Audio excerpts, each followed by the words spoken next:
Hey, it's Bart with the Scotch Test Dummies coming to you with another quick hitter, and I'm on book review time instead of game stuff, which is fine. So I wanted to point out, now I've got up here the Boston Massacre book, but I haven't read it yet. What I'm really pitching is John Adams' Under Fire by Abrams and David Fisher. It was an audiobook that I listened to, and it was done from the lawyer's perspective, covering the trial of the redcoats that were at the Boston Massacre. And in that book, they specifically cited that a lot of the references came from the Boston Massacre by Hiller Zobel. And so I immediately went out and got it. Now I'm going to cover some more on the Boston Massacre and John Adams in a little bit, one of our founding fathers. But first, we'll come back to the quick hitter. So I don't know what this is. I know Scott says you don't need to explain the rules every time, but maybe you're a first-time viewer of the Scotch Test Dummies, and you need to know. We've had fans, Beaver being one of the big ones, send us samples. So I pull them out. I don't take a look at what they are. Anybody watching these knows I'm not looking, because sometimes I make very stupid predictions of what I'm tasting, and I wouldn't do that if I was looking at it. And then I try to just give an unbiased notes of what I'm getting off of this sample. I once had a brandy, or was it a cognac? Well, cognac is brandy. I do. See, that's the dumb stuff I say. And I thought it was a whiskey, but that can happen. You'd be surprised what a distilled spirit tastes like. Whew, this is funky and different. Oh my goodness. That was salty. Oh, and, what the heck? A little bit like a flooded basement with a little peat mixed in, but salt, salt, salt. Somehow I kind of like it, though. Very pale, by the way. Okay, and what I believe is, boy, this seems really young, because that almost tasted like new make, or smelled like new make. So I'm not just judging. Boy, it looks like it could be new make. This might be a new make. But who knows? Scotch doesn't add colorant. Well, that's not true. There is colorant in some Scotch, but a lot of Scotch does not have colorant. So, wow. I'm getting a lot of new make off of this, and maybe a little bit of salty peat, but this is weird. This is why, if you ever get a chance, Scott's is way more popular. Most popular videos, like the 10 whiskeys to try before you die, catchy. I put in a new make. You have to try some new make. Once you try some new make, I actually like Buffalo Trace's new make, you'll be able to pick out young alcohols, young bourbons or whatever, much easier, because you're going to get that little sour, sweet new make. That's what I'm getting here. Let's see what this tastes like.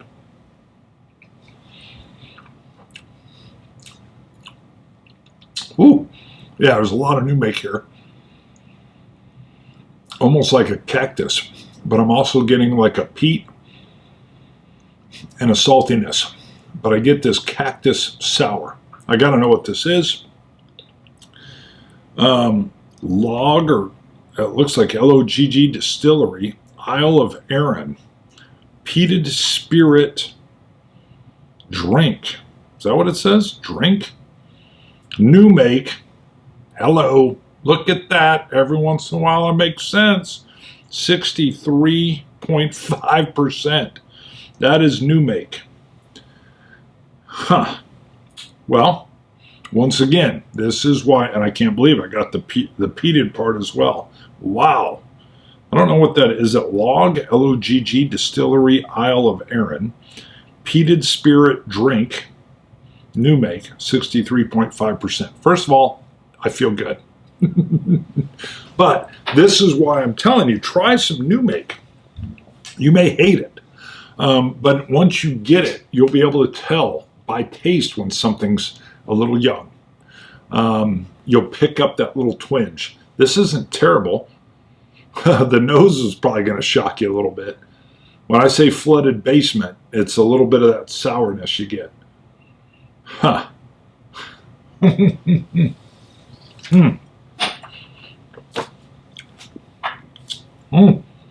Definitely new make. All right, now I haven't read the Boston Massacre yet. It's on my list. I got to get to it. I'm always reading. Thank you, Mr. Reibold, my 6th grade teacher. But again, the book on the trial, the John Adams Under Fire book I have read, which just focuses on the trial and the evidentiary and what happened. Here's the very cool part. Now, I already knew this just from reading history, but John Adams, way before we separate, I can't remember, I shouldn't say way before, I should take a peek, I don't know, I'll throw it up on the screen. But the Boston Massacre happens where there are a bunch of British soldiers, and the people in Boston are angry. And a mob gathers, and they're throwing snowballs, some describe as more like ice balls at these guys. And they're throwing objects, and they have pieces of wood, like firewood, but they're almost more like clubs or truncheons. And these crowds are growing, and there's in different parts, and they seem like they're even led in a riotous fashion. And I think there's only like 10 of these redcoats, one of which is guarding, I forget, it's like a trading house or a taxation location. And the alarm is rang, and an officer comes out. He's got several other troops with him, and they have fixed bayonets. And in the midst of this, there's discharges, and I think even some bayoneting of some individuals, and it gets called the Boston Massacre. If I remember right, there's 5 individuals that are killed. Now, nobody wants to be the public defender for these British soldiers. But it needs to be done, and John Adams decides to do it as a lawyer, as a barrister. He steps in and gets a little bit of flack early on for doing it. I think even his father-in-law tells him, don't do this, don't do this. And you can imagine, even in today, how contentious that would have been. You can think of parallels maybe. Now I'm going to throw in, I read a lot of Jordan Peterson as well, and one of the things he states is when you read history, put yourself in the place of the perpetrator. So in this case, I tried to put myself in the place of the redcoats, which I'd never done before I'd read some JP. But I also wanted to put myself on the side of the rioters as well. And then as a law enforcement officer, I was pelted with all kinds of concrete and even shot at multiple times in 2020. Interesting. So I felt like I could step kind of almost more into the soldier's realm,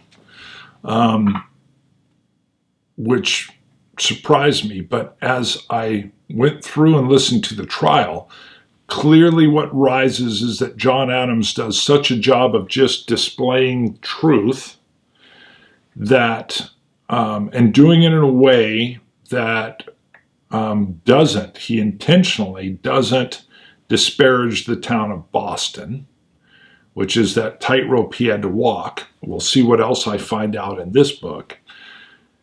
That he came out as being someone of great character that ends up even leading our nation through the revolution.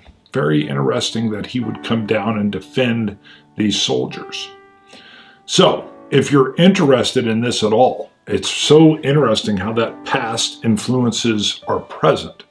One, you can probably read the Boston Massacre. This is going to go into more details, even going back further in time. But the trial was very interesting. The author, one of the authors is a trial lawyer, so he really takes it through that trial process. I found it very intriguing. The presentation of evidence, the notes that were taken, the different witnesses that saw things differently. One thing you learn in police work is that 5 people can see the same thing, but they all have a slightly different version. And that actually lends towards the credibility of the story rather than if they're all in lockstep. So if they're all seeing the exact same thing in the exact same way, hello, red flag. But if someone says, oh no, this is what happened, and someone else says, no, I was over here and this is what happened, and they're all kind of pieces of the jigsaw puzzle, that's usually very good information rather than everybody on the same point. Just a tidbit. All right, new make, give it a shot. Scott's yelling, wrap it up. Wrap it up. See you guys. Bye.